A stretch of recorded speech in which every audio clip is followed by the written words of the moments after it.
Perhaps the most appropriate thing to do now is to start with the name itself, Bulawayo, which apparently is not correct to say Bulawayo. In our language, we would not say Bulawayo. We would say Go Bulawayo in the locative. Just like you say Go Nyati, Go Jojo when it's a person.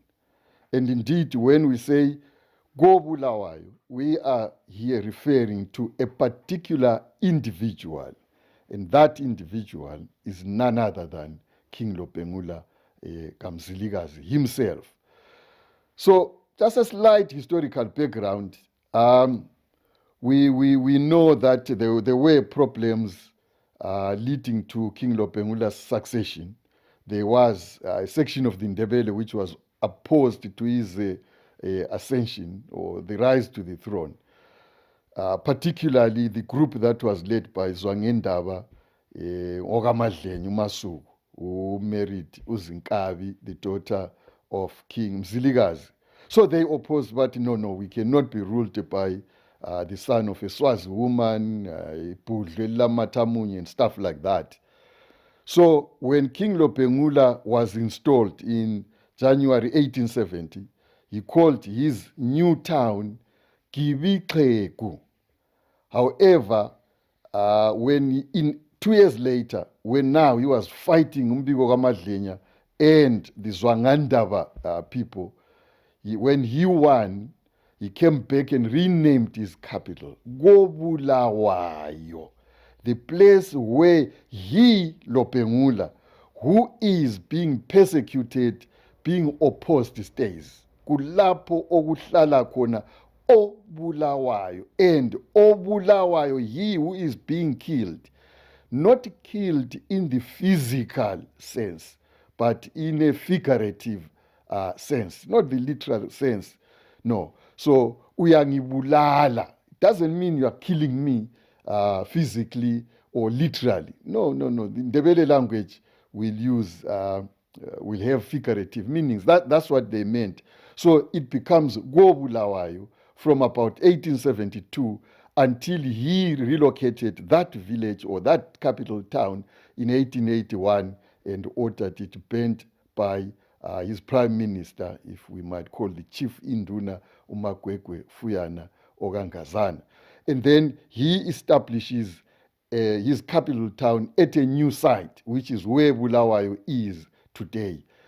And he still maintained the name of the capital town. It was still Go Bulawayo, not Bulawayo, Go Bulawayo.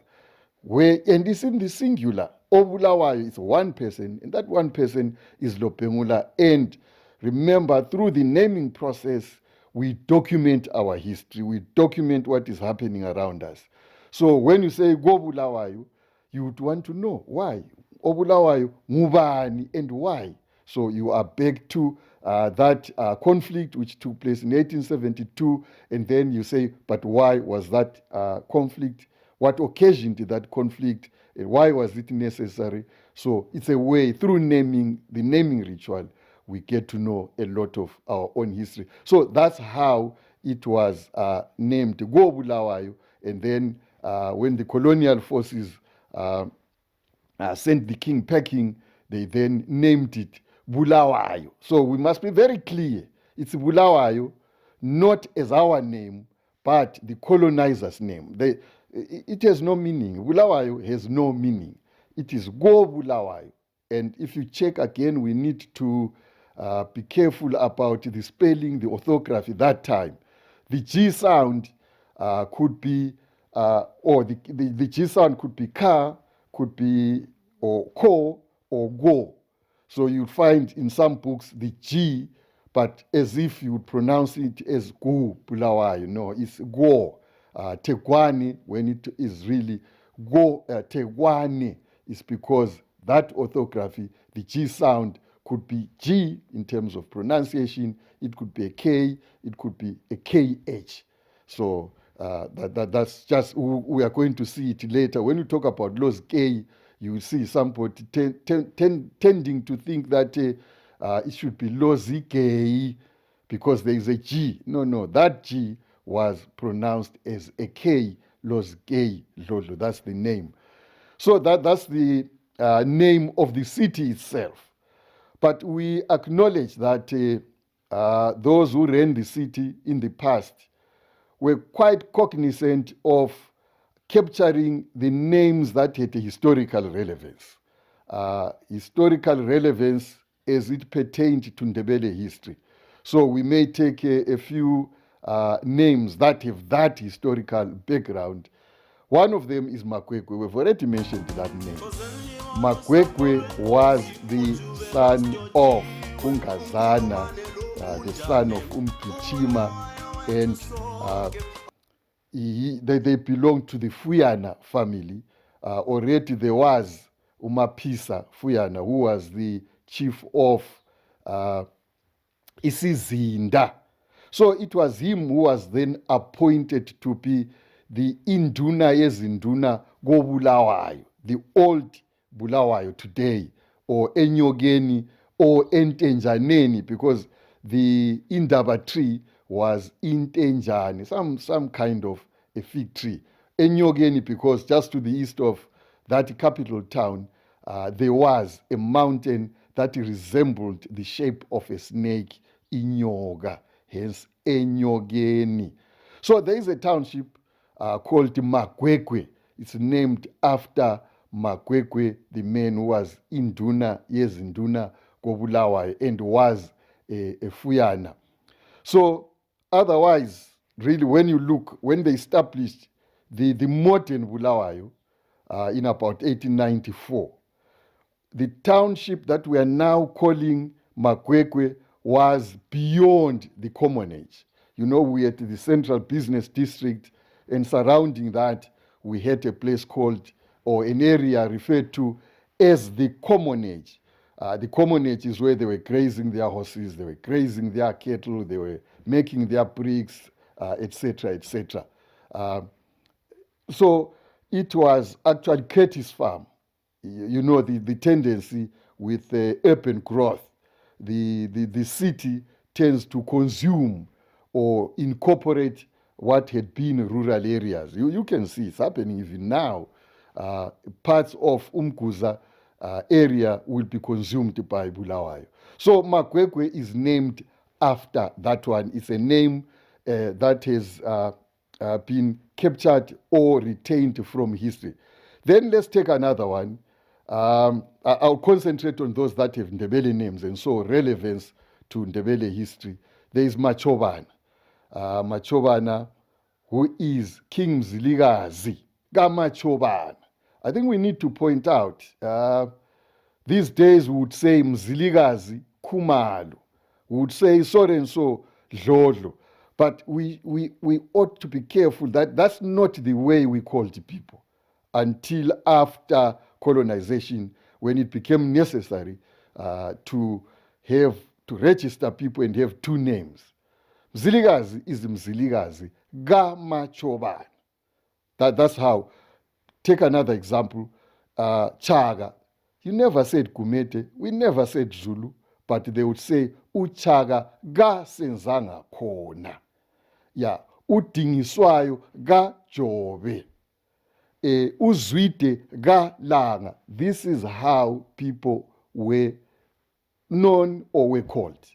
Then if it was a lady, again, she would be identified through her father. So it would be so and so ga lopila, so and so ga, so then you name the father.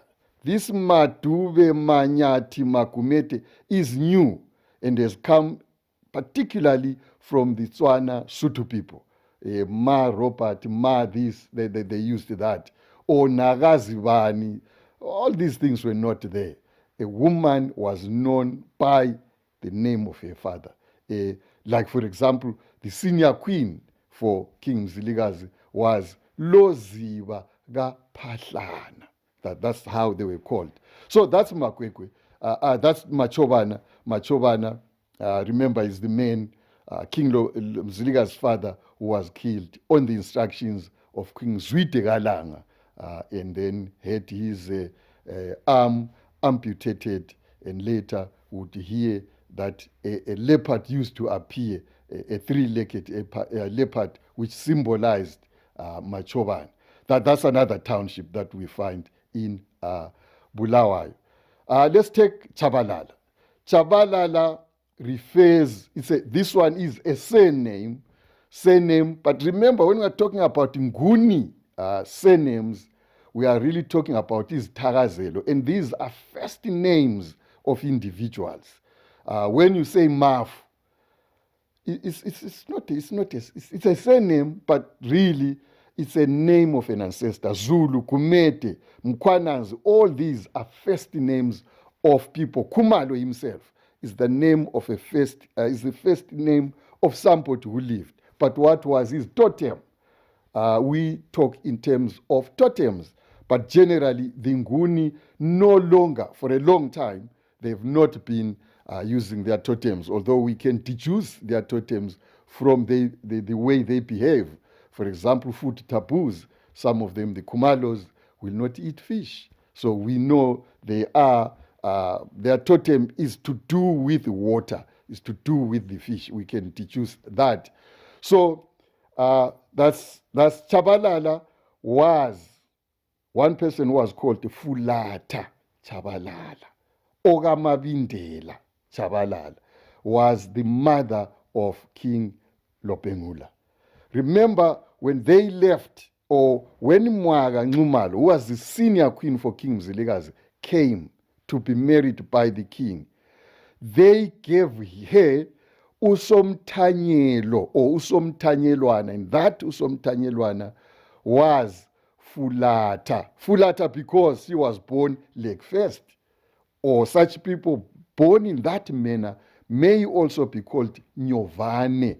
In other words, they emerged near reversed, whereas most of us emerged from our mothers head first. So that's Chabalala, and she was coming as Usomthanyelwana. The reason is important to appreciate. The reason was that should something happen to Mwaga and she fails to conceive, or for some other reason her son does not get into power, does not succeed, you have a fallback person, son, that will take over. And so it was only proper, according to our tradition, that Lobengula became king because Kulumani's fate was not known. Although some people will say, no, he was taken out of Matebele land to start his new nation at Pukeni, among the Bafokeng people, not very far from Rustenburg today.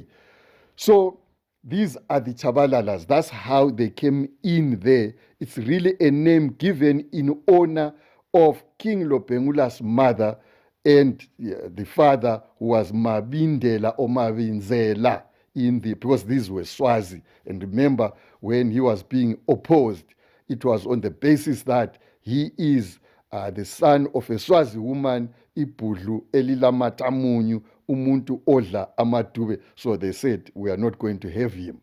And Usomthanyelwana, as if it was wrong to be a son of Usomthanyelwana. The very fact of having that Somthanyelwana was just to an emergency measure. And remember, Umthanyelo, the broom, belongs to somebody.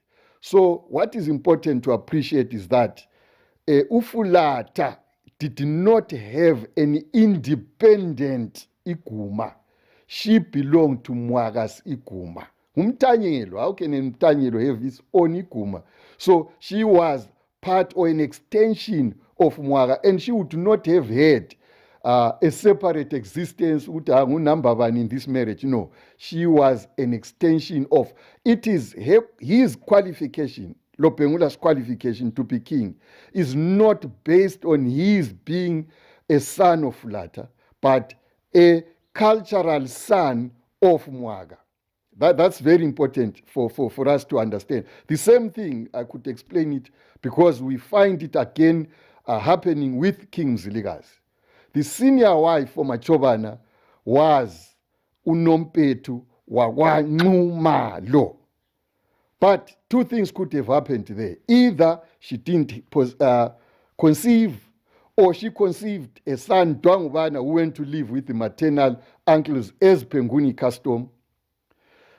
Whichever case, that son did not succeed, or if there was no son, it became necessary to look for another son. Now, among the Nguni, the order of wives is very important. Umdlunkulu is central. On her right is what we call indlu yesokunene. Ingekhohlo. Khohlo kunene, left, right. Kunene. That person, either nxa umama has not produced, conceived, like the case of Loskei, you look for a surrogate wife, referred to as inhlanzi. That did not happen with Nompetu. So what then happened was, lo owesandleni sokudla, the right hand house or wife, the eldest son there was Mzilikazi. And Mzilikazi therefore becomes the heir on that basis, is appointed king on that basis, qualified by not uCigose wakondiweni. That was the biological mother, Cigose Ndiweni, but the cultural mother, Unompetu. Although, of course, we do see him forgetting the Nxumalos and concentrating on the Ndiwenis, appointing lots of them as chiefs.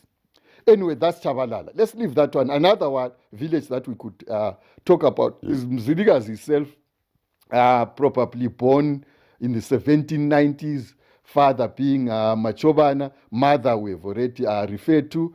Born at a place called Nondweni, not very far from Ngome, that is in the Isikwebesi area, where we find the Northern Nguni staying between Umkhuze and Isikwebesi. That's where they were, with a number of other Kumalos who had left Ingutu, perhaps protesting against the rule of Magugu, who was the senior there. So they came, Otonda and Makaose and others. They were living in that area. So he was born not to be the heir. I think that must be made clear. He becomes heir under the circumstances that I've already explained. So he becomes king, and then for some time he served under Chaga. Probably indicating that I think one thing characteristic we know about him is a man who desired independence. So zesikule nini, he would say. And so perhaps encouraged by the Kumalo relatives and the Ndiwenis, his maternal uncles, he then decides about 1820, 1821 to live with a few hundred people, and that becomes the journey to present-day Matebeleland. So that's Mzilikazi township, named after him, and within that township we find the oldest government primary school, Mzilikazi Primary School. We are going to find a library, Mzilikazi Memorial Library, which was again built in honor of him. Remember, died 1868 on the 5th of September at Engameni Godlodlo, who were close relatives. There were Kumalos there who were his relatives, but his corpse brought Komhlahlandlela, where it was kept for 2 months prior to burial in November. So that's Mzilikazi. Lobengula, again, we've made reference. That's another township.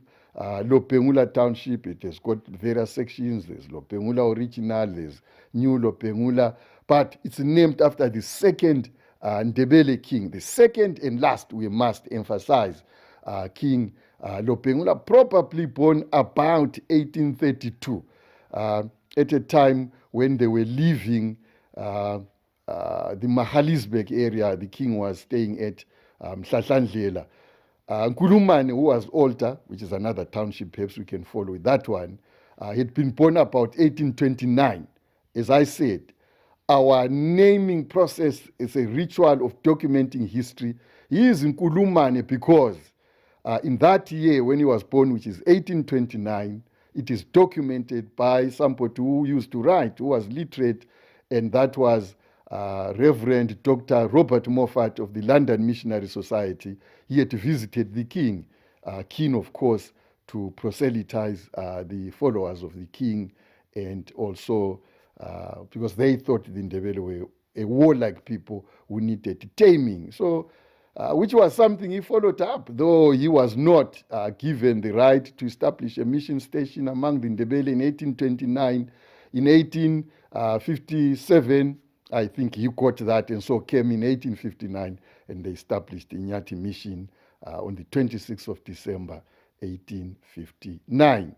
So that's the other name. Perhaps let's then move to Nkulumane. Already we have indicated where the name is coming from.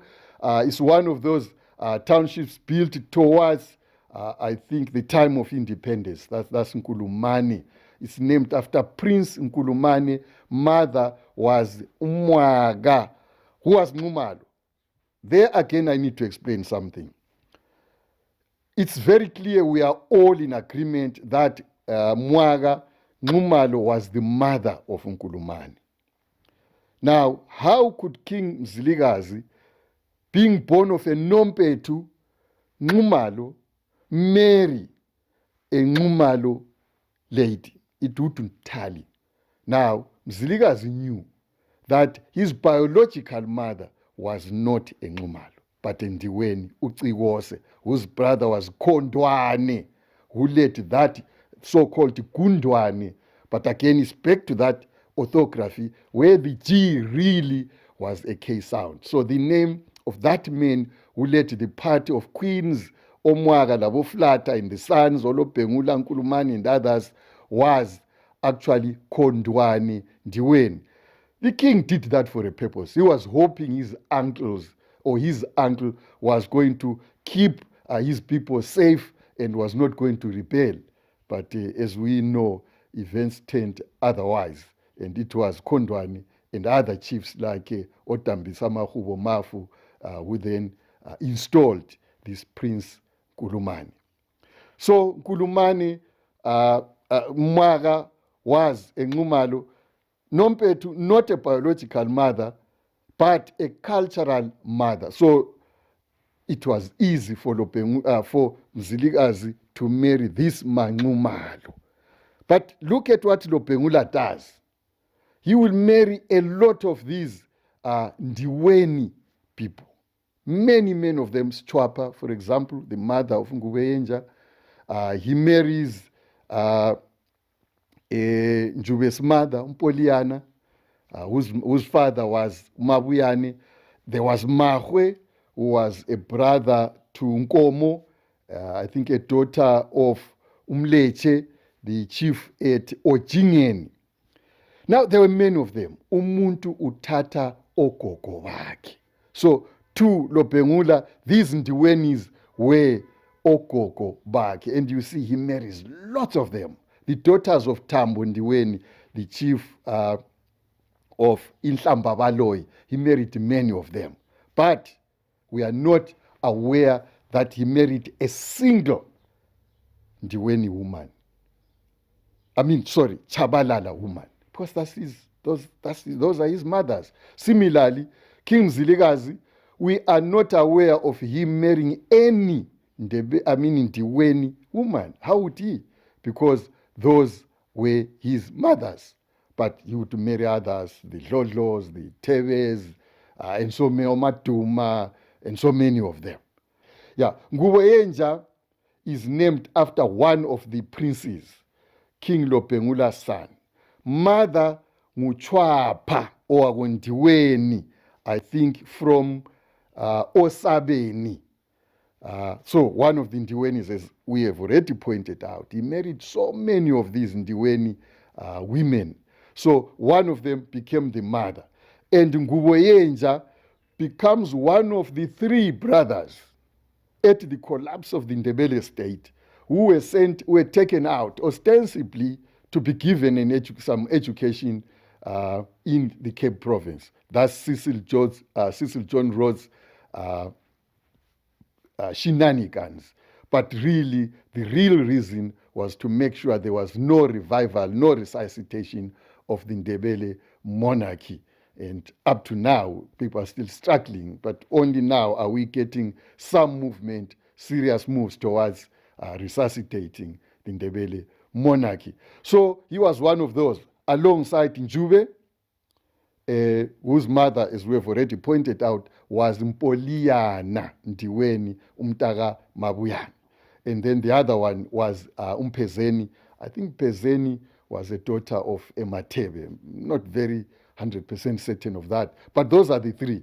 The only remaining son who qualified to be an heir and was left behind was Ustojiwe ezalwa nguNgotsha Dlodlo, a brother to the chief at Inga, and I think what was his name, Umkandani Udlodlo.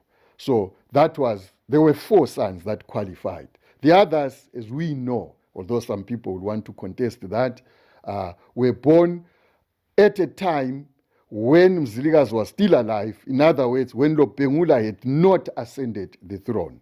We are here talking of people, sons like Usintinga Senkosi, also known as Chakalisa. We are thinking here of Nyamande. We are thinking here of Mhlambi. And all these were daughters of sisters. One, Umpita, Ogalotata, and then the other one, Ufazi Wamajaha, also of Ogalotata, Umkwanans. Those don't qualify.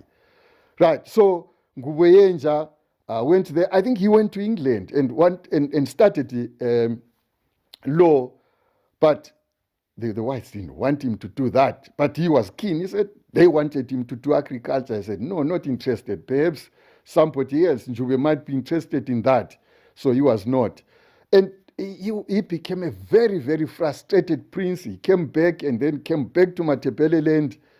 And then there was that denial by the chiefs who were made to stay the other side of the city, the other side of the curtain, and listen to them on Tola Kumalo Induna Mzinyatini denouncing Unguwenja and generally the Ndebele monarchy. And that is then given as the explanation why he became so disillusioned. But he protested and went to stay at the entrance to State House, where remember where State House is today. That's where that the new Bulawayo, Esakokwaneni or Emahlabatini, still maintaining the name Gobulawayo, was until he was persuaded to move out of there and stayed with Manja Kumalo at Sunnyside. So a township was built, and it's one of those that constitute what they would call African townships. Bulawayo African townships, which is Makokoba, Mzilikazi, Nguboyenja, and Papa Fields. Those are the oldest. But the oldest of them all, of course, is Makokoba. Started as an informal settlement, 1894, and was to remain the only township for blacks until 1945, when they started building Mzilikazi township. And then after that, when there was industrial boom after 1945, cessation of hostilities in the Second World War, then the other townships follow. Mpopoma, Iminyela, Onjube, Mabutweni, and others. So that's the industrial boom. So that's the name of the other township. Njube, I think, perhaps let's mention Njube. As I have already indicated, it was one of those townships that were built following industrial boom. There was need for labor, but then it meant you had to provide accommodation for these laborers. So Njube was one of them. But the first to be built, I think, was Iminyela, so named because in the area there were many of these trees, okuthiwa ngamaminyela ngesindebele. And then the second one was Mabutweni. Emabutweni, Amabuto, in the Ndebele military tradition, women did not go to war. So Amabuto consisted of men or males only. So the idea was that they were going to house males only, males that they needed for their labor, not to establish families. That was what was happening there. And then after Mabutweni, then there was Injube, named after one of the princes of the three that I named, who were taken out of Matebeleland following conquest. Njube was the eldest and a son of Umpoliana Owagondiweni Ogamabuyane, and a sister to Fagundiweni, the father of Nyangazonke. So that's Njube. And again, he was a man who was really frustrated in South Africa, which was the aim of the colonial government. So it's named after one of the sons. That's Njube township, one of the African townships in the colonial period. It's fairly old, but in the 1950s or thereabout.